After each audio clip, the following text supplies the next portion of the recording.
이 광고가 흐르는 30초 동안 굶주림으로 사라져가는 아이들은 6명. 당신의 전화 한 통이 이 아이들의 생명을 지킬 수 있는 빵과 물이 됩니다.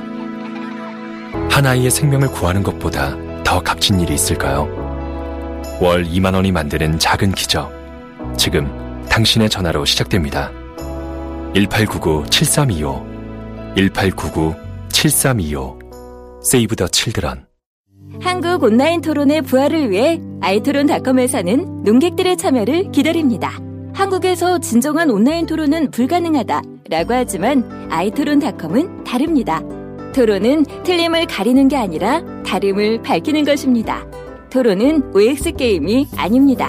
세상의 모든 일을 찬성 반대로 가릴 수 없기에 아이토론닷컴에서는 평점을 주는 시스템을 도입했습니다. 읽고 평점만 주셔도 좋습니다.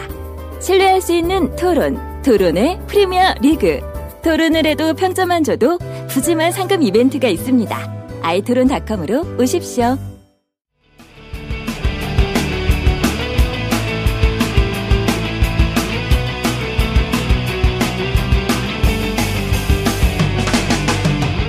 살면서 누구나 한 번쯤은 궁금해하지만 아무도 정확히 알려주지 않는 주제들을 선정해서 얕게 한번 파보겠습니다. 지적 대화를 위한 넓고 얕은 지식, 줄여서 지대나볕 115회 영화 특집 지금 시작합니다.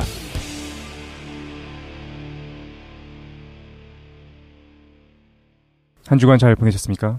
오늘은 자기소개로 시작한 날입니다. 전 신자유주의 미스테리 관심 많은 최 사장입니다. 타임루프로 도망가고 싶은 남자입니다. 깡쌤입니다. 타임루프로 도망가고 싶다고요? 네. 계속 반복되는데 그럼? 뭔가 사라지고 싶어요, 이 세상에서. 갔는데 왜요? 갑자기... 이번 주만 계속 반복돼요. 제일 힘들 때만. 제일 힘들 때만. 아, 힘들어가지고? 예. 그래요? 일이 많습니까? 예, 그렇습니다. 아이고, 축하드립니다. 예. 마음은요? 예? 마음고생? 예, 마음고생, 몸고생. 아, 그래요?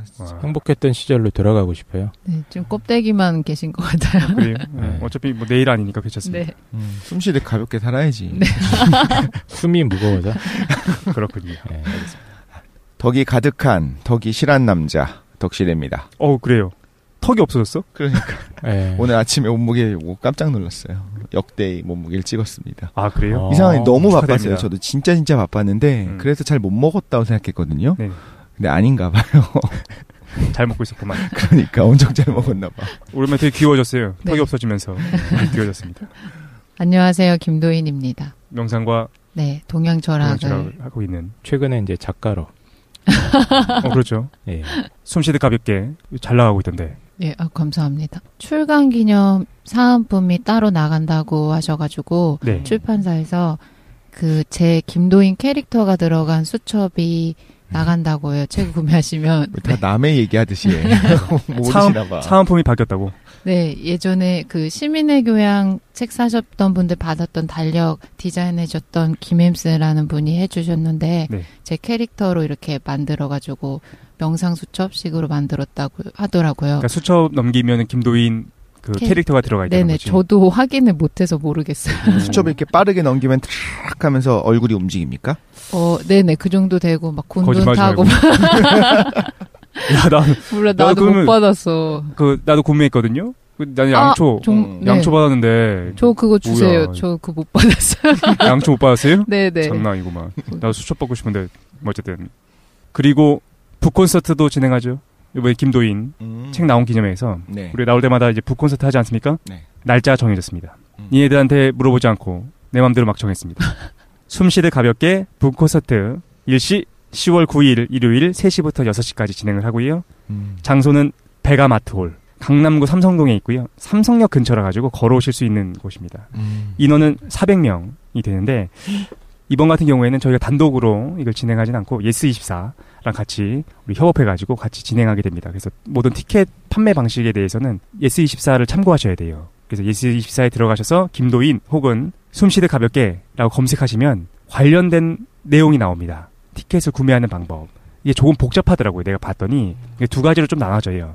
이미 책을 구매하신 분과 구매하지 않으신 분으로 나눠져가지고 진행을 하니까 그걸 확인하신 다음에 자신한테 맞는 걸로 진행하시면 될 것 같습니다. 저희가 김도희님께서 드디어 베가마트홀이면 엄청 큰 데 아닙니까? 카네기 홀 같은 거 아닌가? 내가 알기로는 비슷한 등급으로 알고 있습니다. 고급스럽다. 잠실 종합운동장, 네. 카네기홀, 베가마트홀 세 그렇죠. 가지가. 거기서 이제 콘서트를 단독 콘서트. 아니잖아요. 여기 뭐 R석, S석 이런 것도 있는 거 아닌가? 그런 건 없는 것 같고. 김도인 옆에 앉으면 네. R석. 해서 요번에는 유료로 네. 알고 있어요. 아. 자세한 거는 나도 한번 확인해 봐야 될 것 같고. 네. 어쨌든 예스24에 가서 이벤트 공지가 있다.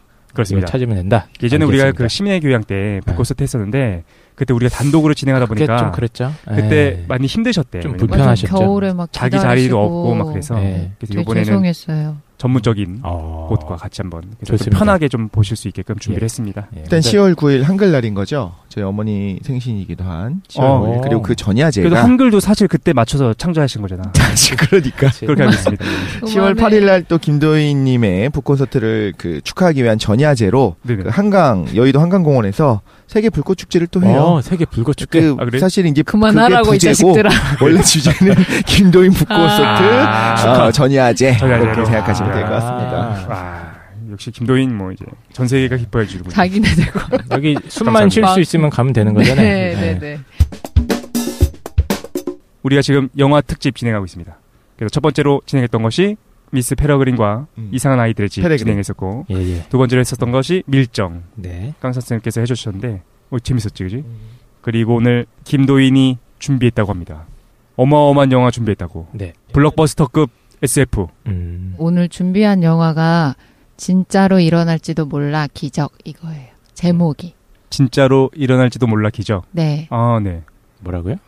이거 꽤 유명한 영화 아닌가? 지금 저희한테 네. 말씀하시는 거예요? 영화 제목이에요, 이게. 네. 둘 영화 다입니다. 제목이 네네. 진짜로 일어날지도 몰라. 기적. 기적. 네. 일본의 냄새가 살짝 나는데 일본 제목이, 영화인가? 네이밍이 네. 맞죠? 아. 네, 맞아요. 옛날 영화죠. 맞아요. 옛날 영화예요. 그래서 한번 소개해 보도록 할게요. 예. 제가 이 영화를 왜 준비했냐면 이번 영화 하면서 예전에는 그냥 기억나는 걸로 준비했었는데 좀 여러 가지 영화 많이 봤거든요. 그래서 하고 싶었던 것들이 몇 개 있었는데 조금 그래도 이게 제일 맞을 것 같아가지고 준비하게 됐어요. 아, 그래요? 네. 그래서 우선 추천하는 사람들을 모집하도록 하겠습니다. 알겠습니다. 저는 항상 추천자들을 모집하니까. 네. 책 구매자. 네. 그리고 이게 아마 추석 연휴에 올라가잖아요. 예. 네. 그러니까 한번 말씀드려 볼게요. 추천. 인생의 불행한 사건을 겪은 사람. 이 영화 보셔야 돼요. 가을날의 마음이 왠지 싱숭생숭하다 요즘에. 일이 손에 잘 안 잡히고 마음이 뭔가 허하고 막 싱숭생숭하고 잠도 잘 안 온다. 깡쌤. 네. 네. 그다음에 자녀 교육 때문에 힘드신 부모님들. 오, 깡쌤. 자녀 있으셨어요? 네. 그다음에 일상의 행복을 깨닫고 싶은 분들. 아, 그다음에 이방인의 시간이 필요한 분들. 이방의 시간이요? 제 책에 나와요. 알겠습니다. 이방인의 시간? 네, 마지막 부분. 그다음에 내 삶에서 기적이 일어나기를 바라시는 분들. 오, 네, 이분들을 이 영화에 초대합니다. 아이고, 감사합니다. 네, 네. 영화 소개해 볼게요. 감독이 누구냐면 유명해서 알고 계시는 분도 있을 거예요. 고레다 히로카즈 감독이거든요. 고래다. 네. 아, 고래다. 일본 감독이어서 예. 그 일본 국내에서도 유명하지만 해외에서도 인지도가 높은 감독이에요. 칸 국제영화제에서 수상하기도 했었거든요. 제가 이제 봤을 때 전문가분들이 평가하시는 것도 있겠지만 일상에서 겪은 문제들을 담담하게 관찰자적 시점에서 보여줘요. 메가네랑 약간 비슷한 영화인가요? 좀 달라요. 메가네 영화 그 안경 제가 소개해드렸던 거는 네. 여백이 훨씬 많고 슬로우 무비처럼 아주 그냥 일상적인 것들을 잔잔하게 그냥 보여주잖아요. 그거에 비해서 고레에다 히로카즈 감독의 영화들을 보면 스토리라인이 훨씬 더 디테일하고 구체적으로 들어가 있어요. 아, 그래요? 이거 하신 분이네요. 그렇게 아버지가 된다. 맞아요. 이거 너무 네. 유명하잖아요. 2013년도 작품. 그렇게 아버지가 된다라는 작품이 있는데 이게 66회 칸 국제영화제에서 심사위원상 수상했거든요. 아, 그래요? 이거 아실 수도 있고. TV에서도 했었어요, 저희. 정말요? 네, 우리나라에서도. TV로 나왔었어? TV에서 그냥 방영해갖고 본 적이 있었어요. 전 그래요? TV가 없어가지고 집에. 최근에는 태풍이 지나가고도 개봉했고 2016년에. 그거구나. 네, 맞아요. 네. 작년에는 이제 바닷가 마을 다이어리 이 영화 15년에 개봉했어요. 제가 한번 영화 이 감독이 찍었던 것들 쭉 유명한 것들 말씀드려볼게요. 아시는 영화 있으실 거예요. 진짜로 일어날지도 몰라 기적. 제가 오늘 하려고 하는 건 2011년도작이고요. 그렇게 아버지가 된다. 아까 칸 수상작이었던 건 2013년도작. 그 다음에 배두나 씨 출연해서 상 받았던 공기 인형도 이 감독 작품이에요. 그랬어? 네, 오. 2009년도 거. 그리고 가장 정점에 이르렀다 평가받는 게 걸어도라는 영화 있거든요. 2008년도. 걸어도? 네. 예. 그다음에 하나라는 영화도 2006년도. 제가 원래 하고 싶었던 거는 이 감독의 2004년도 작품 중에 아무도 모른다라는 영화가 있어요. 야, 그거 알아요. 이거 아무도 알아요? 모른다. 그럼 그거 이거 아이들 얘기 아닌가?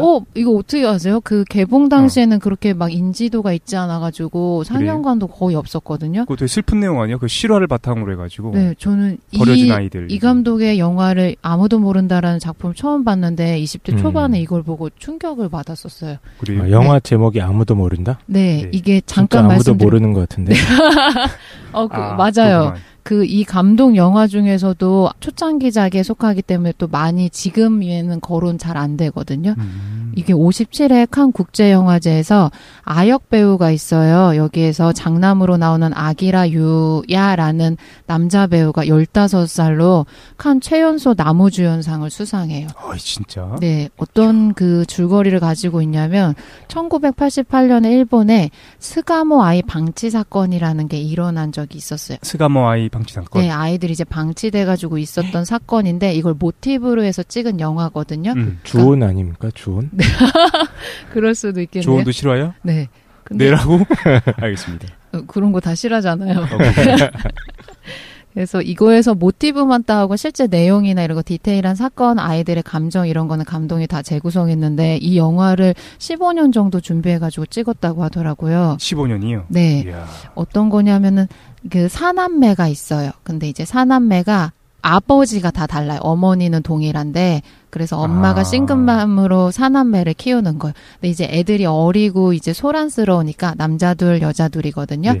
집을 구하기가 어려워가지고 이사를 자주 다니게 돼요. 그래가지고 엄마랑 이렇게 약속하기로 애들을 집 밖에 못 나오게 해요. 엄마가 학교도 안 보내주고 그다음에 장남만 자기 밑으로 아들이 하나 있다라고 하고 남편은 해외에서 지금 일하고 있다라고 하면서 집을 구해서 사는 거예요. 집 주변에 있는 사람들한테. 네네. 주변에서 이렇게 항의나 이런 게 많이 받으니까 네네. 그래서 몰래 하는데 이 장남 아들만 밖으로 출입하면서 이제 슈퍼 왔다 갔다 해서 애들을 뭐 먹을 거 사다 주고 이렇게 할 수 있고 나머지 3명은 집 안에서만 살아요. 아이고. 베란다 밖으로도 못 나가고. 그래가지고 엄마는 이제 아침에 출근해서 밤늦게 퇴근하고 이렇게 같이 생활하다가 엄마가 어느 날 이제 집 밖에 나가서 들어오지 않아요. 그러니까 엄마한테 새로운 애인이 생긴 거예요. 그래가지고 아이들을 일시적으로 방치했다가 엄마가 다시 나중에 오거든요. 근데 아이들이 엄마가 이제 집에 안 들어오는 기간에도 엄마랑 약속한 걸 지키려고 밖에 절대 안 나가고 장남인 이 아역 남우주연상 수상한 배우만 계속 왔다 갔다 하면서 동생들 돌보기 해가지고 음식하는 것들을 사오고 밖에 나갔다 오고 필요한 일들을 이렇게 해서 애들을 돌봐주는 거예요. 엄마가 근데 나중에 돌아오기는 했는데 짐을 챙겨서 다시 나가는 거예요. 그러니까 애들은 또 그 엄마가 돌아올 때까지 기다려요. 근데 엄마가 속상해. 결과적으로 돌아오지 않아서 그 4명의 어린아이들이 방치돼서 살아가는 모습을 감독이 정말 담담하게 담아요, 카메라에. 근데 그게 너무 비극적인 그 순간순간인데도 약간 너무 울컥하면서도 저런 끔찍한 일을 이제 견뎌내면서 사는 아이들의 모습이 나오거든요. 비극인데 어떤 삶의 의미나 그런 문제에 대해서 생각해 볼 수 있어서 제가 해보고 싶었는데. 깍지 왜 울려고 그래? 깍지 울려고 하는데. 아닙니까? 예. 갑자기 네네. 감동적인 영화가 생각나가지고. 그래요? 어떤 네. 거? 투 유마 3시 16분이라는 영화 모르시죠? 투 유마. 예. 3시 16분? 알아요. 그거 셀마 헤이 얘기인가? 아닌가요? 그 크리스찬 베일이랑 엄청 유명한 배우들 나오는데 거기서 엄청 유명한 최고의 악당 캐릭터가 지금 딱 그런 버림받은 애거든요. 네. 아, 그래? 예. 그래서 그 아이는 거기서 이 세상이 얼마나 냉혹하고 비정한 줄 깨닫고 최고의 악당 두목이 됩니다. 아, 그렇군요. 그 아이들도 그럼 미래를 그렇게 되나요? 그렇게 두목이 되나요? 네. 미래까지 안 야쿠자 나와? 폭력 조직에 이렇게. 근데 근데 얘기 들으니까 너무 속상하네. 네, 그리고 네. 아이들 이제 방치되니까 먹을 게 없어서 나중에 이제 편의점에 유통기한 지난 음식 이렇게 얻어와가지고 먹고 이러고. 다큐멘터리 느낌이 나네요. 좀. 네, 그렇게 볼 수도 있어요. 막 수도 전기도 다 끊기니까 애들이 나가서 물 공원 같은 데서 받아오고 거기서 막 옷 같은 거 빨고 이렇게 생활하는 모습을 보여주거든요. 근데 그걸 막 심파적으로 그리지도 않고 진짜 그냥 담담하게 관찰자적 시점으로 담아줘요. 그게 더 속상하지. 네, 그게 더 속상하고 그리고 애들이 갈수록 후반부로 되게 앙상하게 말라가는 것까지 다 나와요. 그러니까 막 그거를 봤을 때 좀 울컥하는 게 있는 것 같아요. 그래서 이걸 하고 싶었는데 어떻게 되는지는 안 알려주시는 거죠? 결론 그게 아니고 아니지. 막내 여동생이 있는데 의자에서 떨어져가지고 죽어요. 근데 아이고, 그거를 그러니까 애들이 외부에 대한 어떤 도움도 못 받는 상황인 거예요. 그거를 이제 장남인 오빠가 시선을 이렇게 걷어가지고 공원에서 묻어주고 애들은 그냥 계속 그 상태로 살아가는 거예요. 공원에서 또 물 들어가고 그게 끝이에요. 이 고레에다 히로카즈 감독은 어떤 희망적이거나 뭔가 그런 걸 그려내지 않고 그냥 현실이 변하지 않는 그 상황을 살아가는 사람들의 모습을 보여줘요. 그게 특징인 것 같아요. 국가는 뭐 하는 겁니까? 속상하네. 네, 그래서 이거 하고 싶었는데 추석 이제 대명절에 너무 기분을 망쳐드릴까봐. 근데 저는 지금 이미 기분 망쳤어. 인생의 슬픔을 경험해야 되니까. 수근이 자꾸만 그런 거 있잖아요. 뭐냐면 영화적 상황이 아니라 생각보다 너무나 다양한 사람들이 세상에 존재하는 거야. 네, 이게 또 너무 실제 많아, 사건의 이런 모티브니까. 한국도 그렇고. 근데 저는 속상하네. 이게 최근에 다시 봤는데도 그 20대 초반에 봤을 때보다 와닿거나 이런 게 더 많더라고요. 그래서 이게 그래요? 너무 하고 싶었는데 너무 약간 어두운 분위기여서 좀 밝은 영화로 준비했어요. 아유, 감사합니다. 네, 그래서 네. 이게 왠지 들어보고 좀 더 궁금하고 보고 싶다 하시는 분들은 보셔도 좋을 것 같아요. 네, 찾아봐야겠네. 네. 오케이, 알겠습니다. 그래서 오늘 영화는 같은 감독의 네. 영화. 조금 더 괜찮은 거죠. 진짜로 일어날지도 몰라 기적 해주신다고. 일본 제목은 그냥 기적이던데요.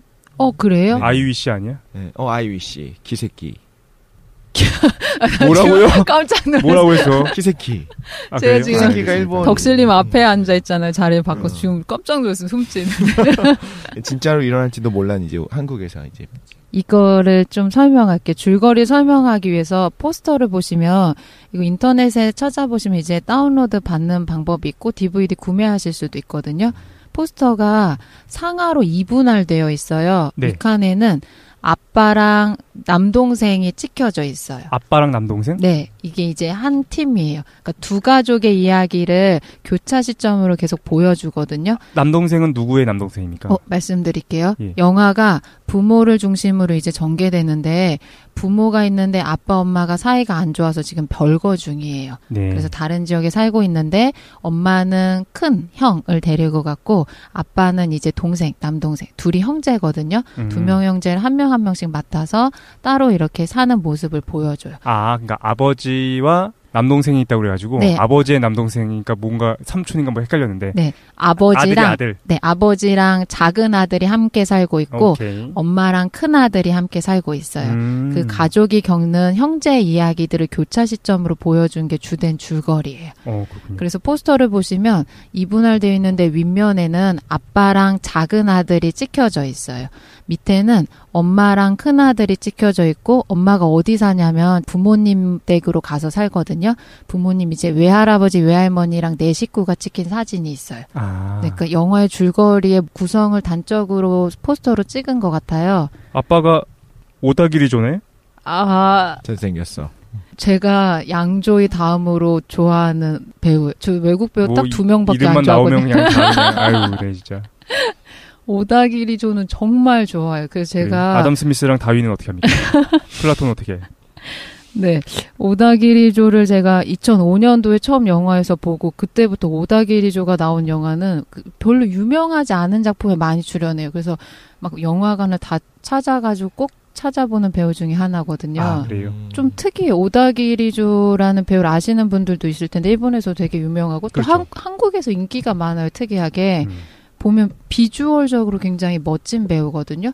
근데 특이하게 영화에서 출연하는 것들을 보면 전혀 멋지지 않은 연기를 해요. 너무 일상적이 평범하거나 아니면 좀 꺼벙하거나 시벙한 역할도 되게 많이 하고 루저 이런 것도 많이 하는데 그게 너무 몸에 맞듯이 잘 맞아요. 그러니까 원빈은 좋아요. 어떤 역할을 해도 다 잘 맞습니다. 네. 그렇군요. 네, 저희가 그런 역할을 하면 그냥 꺼벙인데 네. 네, 오다기리조가 하면 다르다. 우리가 하면 다큐.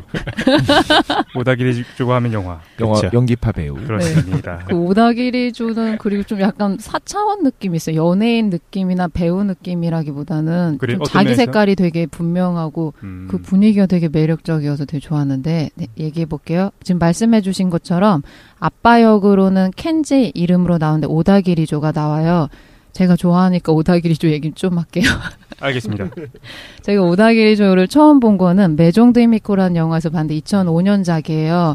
이거는 조금 한국에서도 흥행했기 때문에 아시는 분들이 있을 거예요. 그때 잠깐 메가네 하면서 언급을 했어요. 정말요? 네네. 오다기리조가 그 게이로 나와요. 게이 역할. 그래가지고 게이분들이 모여서 사는 양로원에서 일어나는 일을 다뤘는데 저는 오다기리조가 나온 영화를 거의 다 봤는데도 여기에서 나온 캐릭터가 가장 좋은 것 같아요. 제일 매력적이에요. 이 영화. 네네. 그 전에는 박치기라는 재외교포 다룬 영화가 있어요. 2004년도자. 네. 네. 재밌거든요. 박치기? 네. 이것이 박치기다. 이렇게 나오는데. 이것이 박치기다? 네. 제가 되게 좋아하는 영화 중에 하나인데, 재외교포 이거 보고 마음에 들어서 그 주제로 다른 영화들 많이 봤었거든요. 이때 막 고나 우리 학교 이런 것들. 고는 봤어요. 재밌더라고. 그런 것도 있고, 이나영 씨랑 합작해서 김기덕 감독이 찍었던 2008년 비몽. 뭐 배두나 씨가 찍었던 공기인형에도 출연하고 장동건 씨가 출연했던 장재규 감독의 마이웨이 뭐 이런 데도 나오고 그랬어요. 그렇군요. 네네. 그래서 아빠는 오다기리조가 하고 작은 아들로 나오는 네. 여기 류노스케라는 이름으로 나와요. 그래서 아빠랑 류노스케는 후쿠오카에 살고 있어요. 둘 다 큐슈섬에서 살고 있는데 아빠와 둘째 아들. 아빠와 둘째 아들이요. 그리고 엄마랑 살고 있는 큰형은 어디에 살고 있냐면 가고시마라는 곳에 살고 있어요. 가고시마 완전 시골이잖아. 네네. 알고 계세요? 알아요? 가고시마는 일본에서 가고시마 태어나셨어요? 그러면은 시골이라고 사람들 이렇게 얘기하는 거 같더라고. 보니까 후쿠오카랑 가고시마가 버스로 한 4시간 정도 걸린다고 하더라고요. 이거 뭐네. 그러니까 뭐 서울 부산 정도라고 생각하시면 될 것 같아요. 그래서 형이랑 엄마는 외가댁에서 살고 있는데 엄마는 이제 이름 노조미라고 나오고 할머니 할아버지 나오고 형이 코이치예요. 근데 저는 이거는 그냥 아역 배우들인 줄 알았어요. 근데 조사해서 보니까 여기 나오는 큰아들 작은아들이 실제로 친형제인 거예요. 아, 진짜요? 저 몰랐는데 얘 아역 배우들의 실명을 봤는데 성이 마에다. 똑같은 거예요. 그래서 왜 성이 똑같지 했는데도 그때도 몰랐어요. 왜냐하면 둘이 외형이 좀 다르거든요. 네. 그래가지고 몰랐는데 조사해보니까 친형제라고 정말 깜짝 놀랐어요. 이렇게 해서 이제 살아가고 있는 두 가족의 모습을 다루고 있어요. 큰 모티브는 뭐냐면 별거 중인 엄마 아빠와 따로 헤어져서 살게 된 형제 중심으로 이야기가 펼쳐진다고 했었잖아요. 네. 근데 이제 형이 자기의 소원이 생긴 거예요. 그러니까 형은 계속 이렇게 엄마 아빠가 별거하고 가족이 찢어져 사는 게 싫은 거예요. 그래서 학교 생활도 불만이고 가고시마 시골에 와서 전학 온 것도 불만인 거예요. 그리고 가고시마라는 지역의 특징을 좀 설명해드리면 가고시마에 화산이 있어요. 활화산이. 실제로 제가 조사해보니까 있더라고요. 사쿠라지마 활화산이라고 하는데 사쿠라지마? 네, 7월 달에 폭발해가지고 그 사진 보는데 완전 그냥 영화 같던데요. 막 용암 조금 분출되고 상공으로 연기가 막 5km까지 치솟고 그랬다고 그렇죠. 하는데 영화가 그걸 보고서 만들었을 테니까. 네네. 네네. 저는 배경을 그렇게 신경 써서 보지는 않았었거든요. 가고시마에 살면 어떤 특징이 있냐면 화산재가 계속 쌓이는 거예요.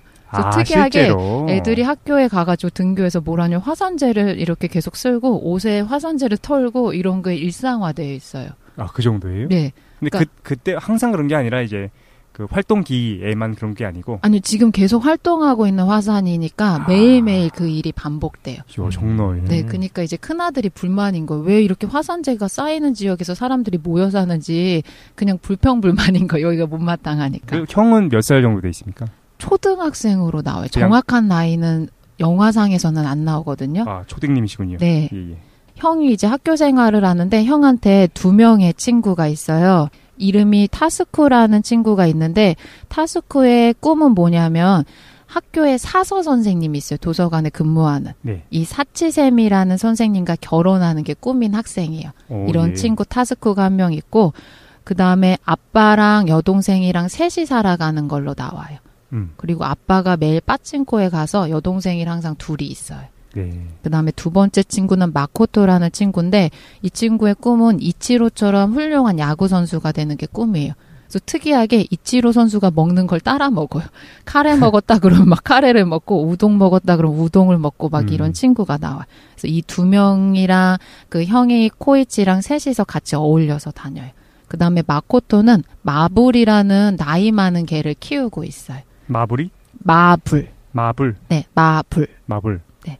중요합니까?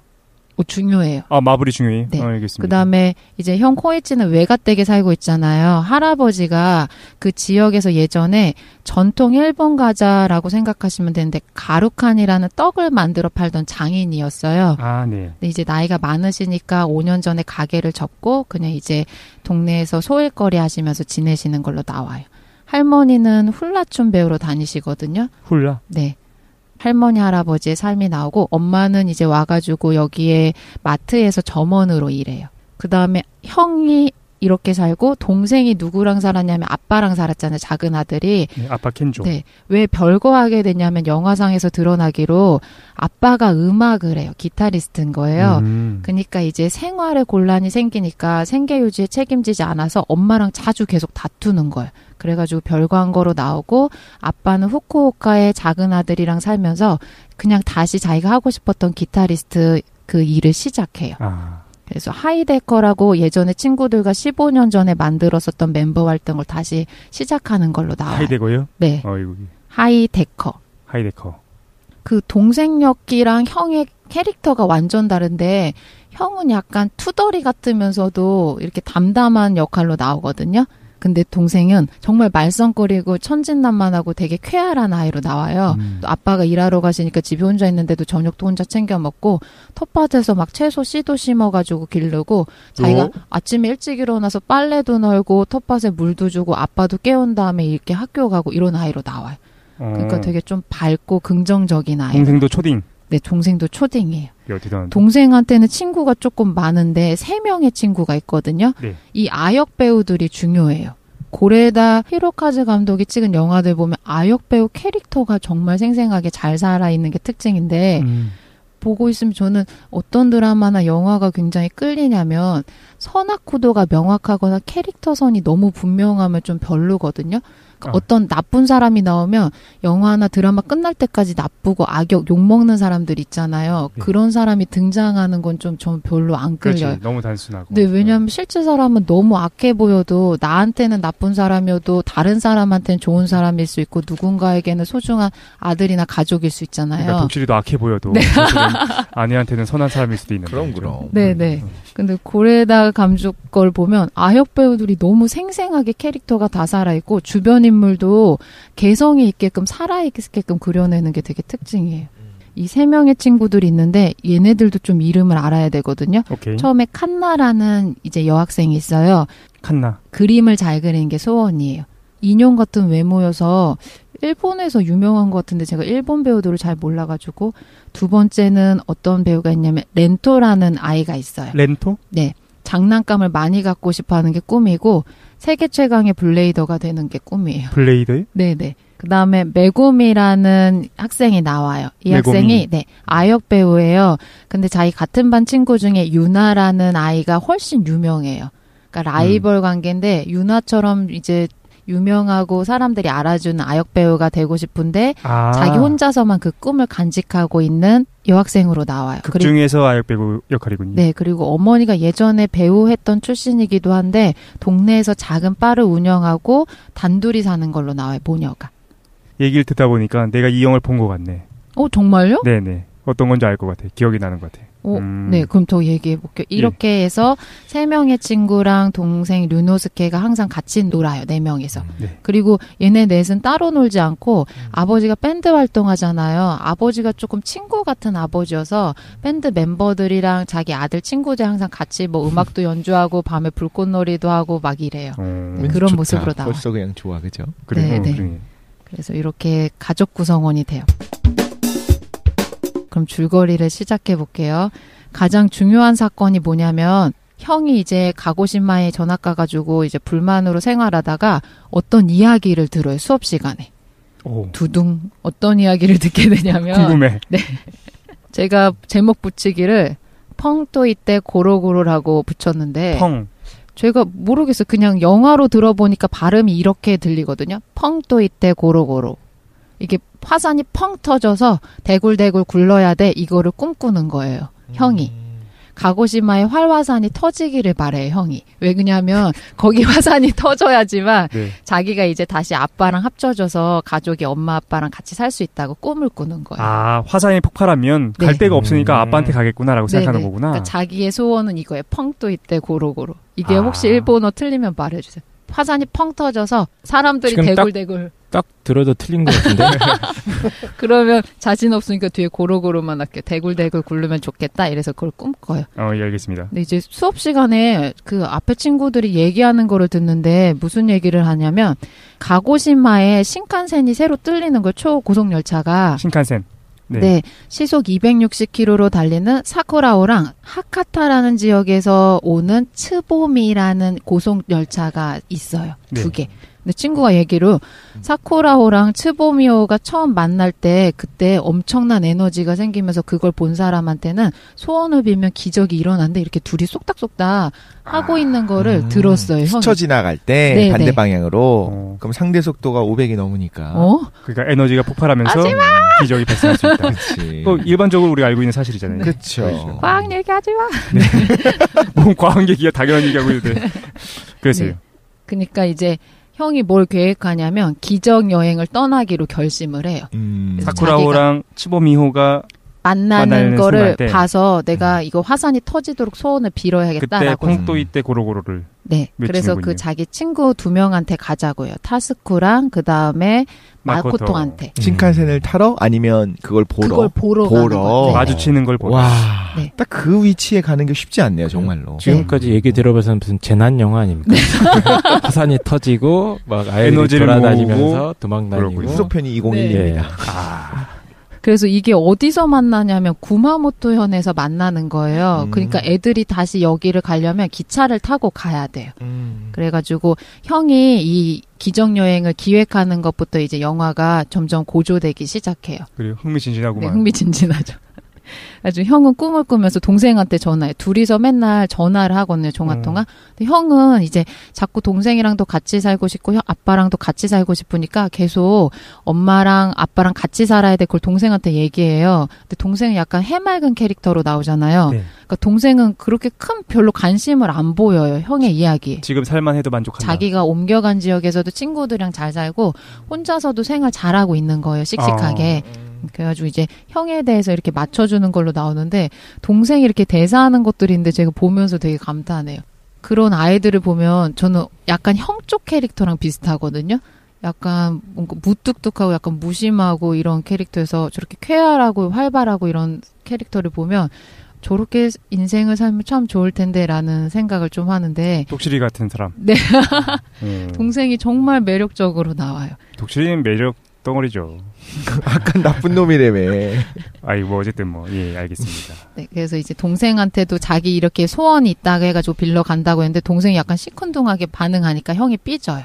그래가지고 했는데 일단 형의 이제 형이랑 친구들 팀이 여행을 준비하는 과정을 얘기해 볼게요. 형의 팀이 어떻게 준비하냐면 일단 기차표 3명 거를 왕복 끊어야 되니까 돈이 필요한 거예요. 일본 되게 비싸잖아요, 대중교통이. 네, 맞아요. 그러니까 얘네들이 돈이 없어서 어떻게 하냐면 가진 거를 이제 팔 게 없나 이렇게 보기 시작해요. 그래서 집에 있는 막 책 같은 거를 갖다 문방구에 팔려고 하는데 아빠 기타! 아빠 기타 파나 진짜로? 아빠 기타! 아, 이거 형네예요. 형네 집. 아, 형네. 네. 다행이다. 엄마 기타? 엄마 기타 없겠지. 네. 근데 이게 문방구에서 애들이 뭘 재활용품 같은 거 갖다 팔 때 부모의 동의서가 있어야 되더라고요. 그러니까 거절당해 문방구에서. 그래서 애들이 되게 시무룩해 하다가 아, 부모님은 몰래 진행하는 프로젝트니까. 네. 그죠? 근데 이제 자기가 소중하게 생각하는 로봇 모델들이 있었는데 그게 가격이 꽤 나가는 거예요. 그걸 팔아가지고 이제 돈을 좀 모았어요. 근데도 이제 모자라니까 애들이 이제 자판기 같은 데 다니면서 밑에 땅바닥에서 동전 떨어진 것들 막 주스면서 다녀. 우리도 초등학교 때 그런 거 많이 안 했습니까? 난 많이 했는데. 절대 안 했습니다. 난 안 했는데요. 자판기는 그래? 모르겠는데 그 놀이터에서 철봉 같은 거 아래 뒤져보면 실제로 100원짜리 500원짜리 나오고. 그네 이런 거. 그네. 그네 밑에. 그네 이런 같은 거. 맞아, 거. 맞아. 난 자판기 근처에 있었어. 자판기 근처에 자체가 두리번거리고 이렇게 있으면 가져오고 그래. 그렇게 서성이고 많지 있다가. 않았잖아요. 자판기라는 게. 네. 참 이런 걸 두 글자로 거지라고 하는데. 감사합니다. 누구나 그런 시기가 있어야 되는 거 아닙니까? 예, 알겠습니다. 하긴 그러네. 저희 때는 그 100원 가지고 나면 하루 종일 놀 수 있었잖아요. 쭈쭈바 사 그러니까. 먹고 뽑기 하고 막. 어쨌든 그래서 돈을 모으기 시작했군요. 네. 음. 그런데도 돈이 안 차서 나중에 형 코이치가 어떻게 하냐면 수영장 가는 회비를 쾌척해요. 그래서 돈이 이제 완성이 돼요. 딱 기차표 가격이 모여졌어요. 근데 두 번째로 이제 그 평일에 가야 되니까 학교를 조퇴해야 되잖아요. 그러니까 네. 얘네들이 머리를 맞대서 하는데 어떻게 조퇴를 하냐면 정말 티나게 조퇴를 하는 거예요. 어떤 사유서가 있어야 되는데 부모님한테 거짓말할 수가 없으니까 학교에서 연기를 해요. 근데 3명이 같은 반이거든요. 그러니까 수업 시간에 갑자기 코이치가 책을 읽다가 빈혈이 온 척 연기를 하는데 그게 너무 재밌는 장면이에요. 왜냐면 코이치가 약간 통실통실한 아이로 나오거든요.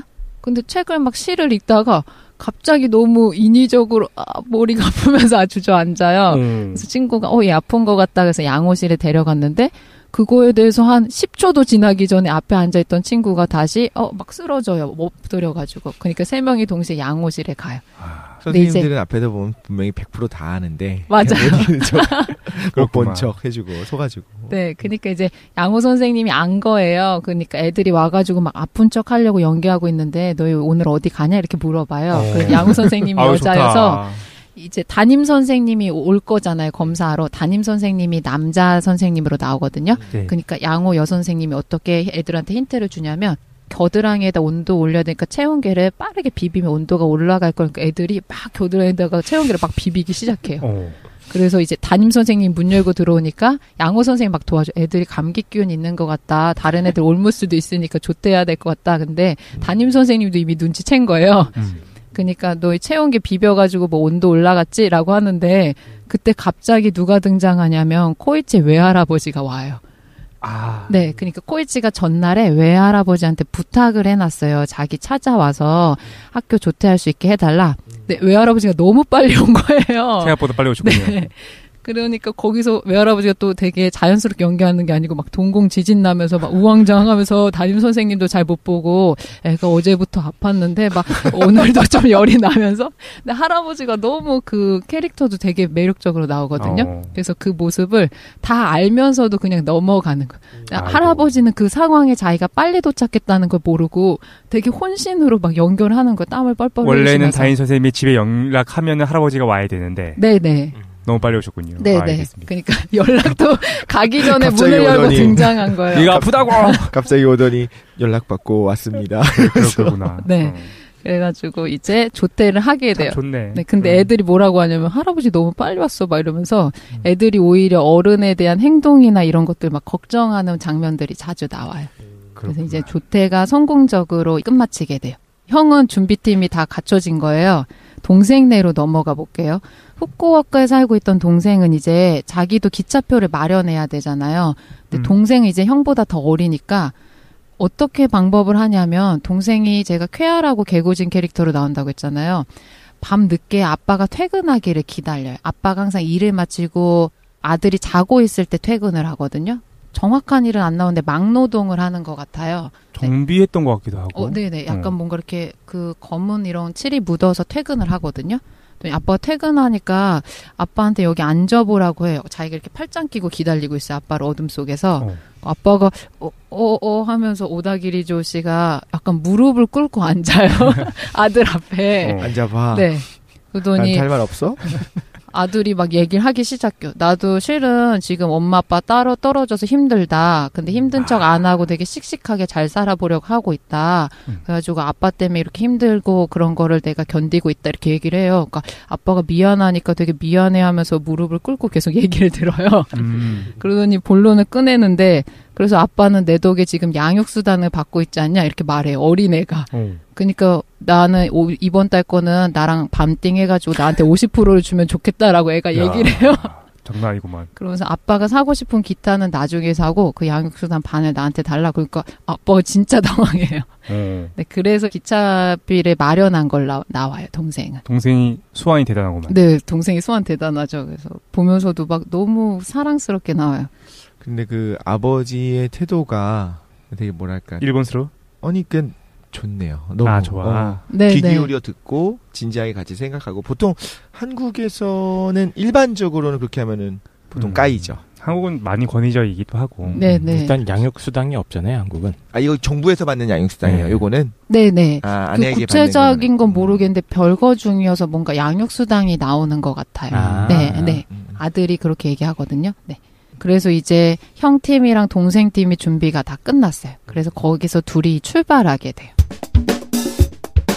기차를 타고 서로 구마모토현에서 만나는 거예요. 그래가지고 기차역에 만났는데 서로 이렇게 반대 플랫폼에서 막 만나요. 동생이 막 형 보고 오랜만에 만난 거 6개월 만에. 그러니까 막 형 반가서 하는데 형이 불만스러워요. 형이 약간 투덜이 캐릭터로 나오거든요. 동생 혼자 올 줄 알았는데 친구들을 3명이나 데리고 오니까 그게 마음에 안 들었던 거예요. 뭐야 또 왜? 네, 그래가지고는 왜 친구들 데려왔냐 그러면서 이제 잘 처음에 챙겨주지도 않고 애들이 기차역에 나와서 기차 신칸센 마주치는 걸 봐야 되니까 어디 내려다볼 장소가 없는지 높은 데를 찾기 시작해요. 역 주변에서.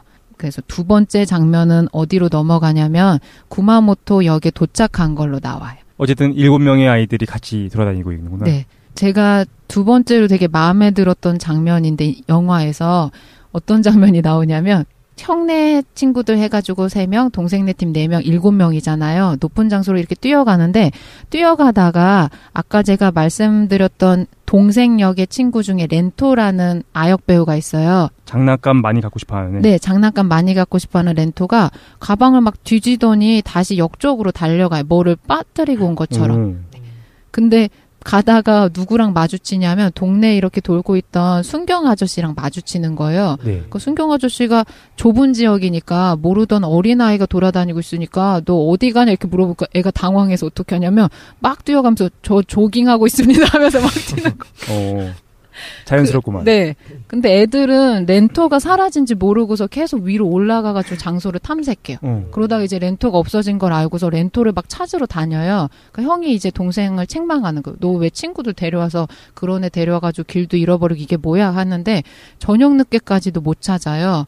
근데 저녁 늦게 렌토를 찾던 애들이랑 렌토가 순경 아저씨랑 같이 있는 거를 마주치게 돼요.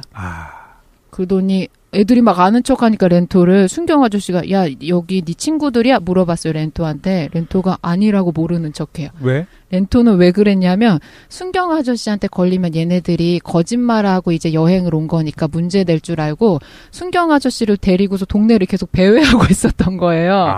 자기 친구들을 못 만나게 하려고. 그러니까 친구들 마주쳤는데도 모르는 애들이라고 이렇게 하는데 그 장면이 너무 귀여워요. 그렇구만. 네. 그리고는 순경 아저씨가 너희 어디 가는 걸 물어봤을 거 아니에요. 그러니까 애들이 둘러대. 여기 뭐 할머니 할아버지 댁에 왔다. 거짓말하면 그냥 순경 아저씨에 갈 줄 알았는데 순경 아저씨는 애들이 걱정되니까 집에 데려다 주려고 하는 거예요. 그래서 계속 그 동네를 배회하다가 결국에는 그 메구미라는 아역 배우 하는 친구가 있었잖아요. 네. 걔가 가짜로 연기해서 아무 집이나 들어가요.